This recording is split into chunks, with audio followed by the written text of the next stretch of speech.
आरती सुरू होते. सगळे टाळ्या वाजवत असतात. भक्तीच्या ओघात आपण ते करत राहतो. पण हे फक्त भक्तीचं लक्षण आहे का? का यात लपलेलं आहे काही अद्भुत विज्ञान, अध्यात्म आणि ऊर्जेचं रहस्य? भारतीय शास्त्रांमध्ये देह म्हणजे मंदिर मानलं जातं आणि मंदिरात आपल्याला जे काही करायला सांगितलं जातं त्यामागे शरीराशी जोडलेला संदर्भ असतात. टाळ्या वाजवल्याने आपल्या हातातल्या महत्वाच्या 29 बिंदूंवर दाब येतो.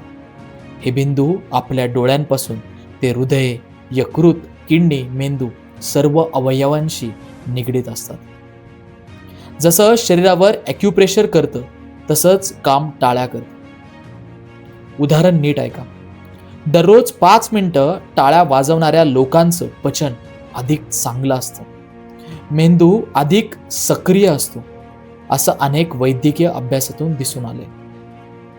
टाळ्यांमुळे जो आवाज तयार होतो तो फक्त ध्वनी नसतो, तो एक नाद असतो, म्हणजेच व्हायब्रेशन्स. आता विचार करा, मंदिरात एकाच वेळी शेकडो लोक जेव्हा टाळ्या वाजवतात तर त्या नादात निर्माण होणारी ध्वनी लहरी म्हणजेच साऊंड वेव्ह हे संपूर्ण वातावरण शुद्ध करतात. ध्वनी कंपनांनी मानसिक आजारांवर उपचार करण्यासाठी आजच्या काळात साऊंड हिलिंग वापरलं जातं. याचा अर्थ आरतीच्या वेळी टाळ्या वाजवणं म्हणजेच मानसिक शुद्धीकरण आणि ऊर्जा जागवणे. भारतीय अध्यात्म सांगतं, जिथे भक्ती आणि एकता असते तिथं दिव्यता असते. जेव्हा टाळ्या एकत्रितपणे वाजवल्या जातात तेव्हा त्यातून तयार होणारा नाद नकारात्मक ऊर्जा नष्ट करते. देवळात टाळ्या का? घरात आरतीला टाळ्या का? कारण त्या ठिकाणी सकारात्मकता टिकून राहते. ज्याप्रमाणे शंख आणि घंटा आपल्याला जाग करते तसंच टाळ्यांचंही एक उद्देश असतं, आपल्याला आतून जाग करणं. आरती म्हणजे नुसतं गाणं नाही, ती एक ध्यान प्रक्रिया आहे. पण आपल्या मनाला एकाच विचारावर केंद्रित करणं सोपं नसतं. टाळ्या वाजवल्याने आपल्या मेंदूला एक रिदमिक पॅटर्न मिळतो जो त्याला वर्तमान क्षणात टिकून ठेवतो. ध्यान साधनेसारखं क्लॅपिंग ही एक ध्यानाची टेक्निक आहे. जेव्हा आपण टाळ्या वाजवतो तेव्हा डाव्या आणि उजव्या मेंदूचं संतुलन सुद्धा सुधारतं.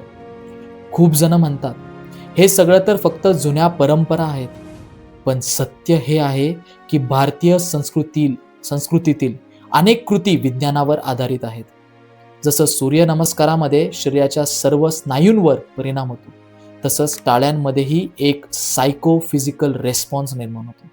टाळ्याबरोबर नाद अधिक दबाव, अधिक फोकस, अधिक ऊर्जा यांचं एकत्रित परिणाम म्हणजे तन आणि मन जागृत करणं.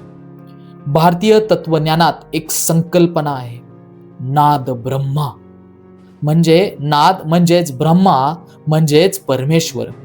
आरती करताना जेव्हा आपण टाळ्या वाजवतो तेव्हा आपण नुसता आवाज नाही करत, तर आपण त्या नादाच्या माध्यमातून विश्वाशी संवाद साधत असतो. आपली अंतशक्ती, आपली चेतना त्या नादाशी जोडली जाते. हीच खरी भक्ती, जेव्हा शरीर, मन आणि आत्मा तिन्ही एकत्र नादात विरघळतात. टाळ्या वाजवणं म्हणजे भक्ती आहेच, पण त्याही पलीकडचं खूप काही आहे.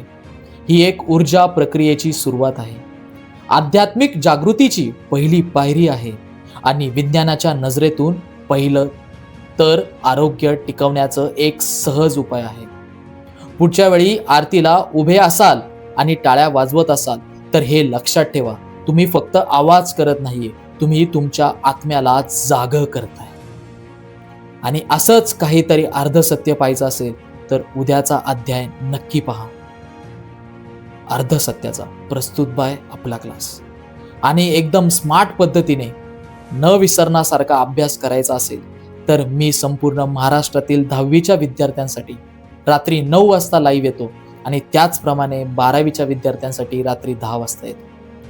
सो नक्की जे विद्यार्थी 10वी आणि 12वीला तुमच्या ओळखीत आहेत त्या सगळ्यांना ह्या चॅनलची लिंक नक्की पाठवा, कारण कदाचित ही लिंक त्यांचं आयुष्य नक्की बदलू शकते. आणि सगळ्यात महत्त्वाचं म्हणजे अशीच एक मालिका रोज संध्याकाळी 7 वाजता या चॅनलवरती चालू असते.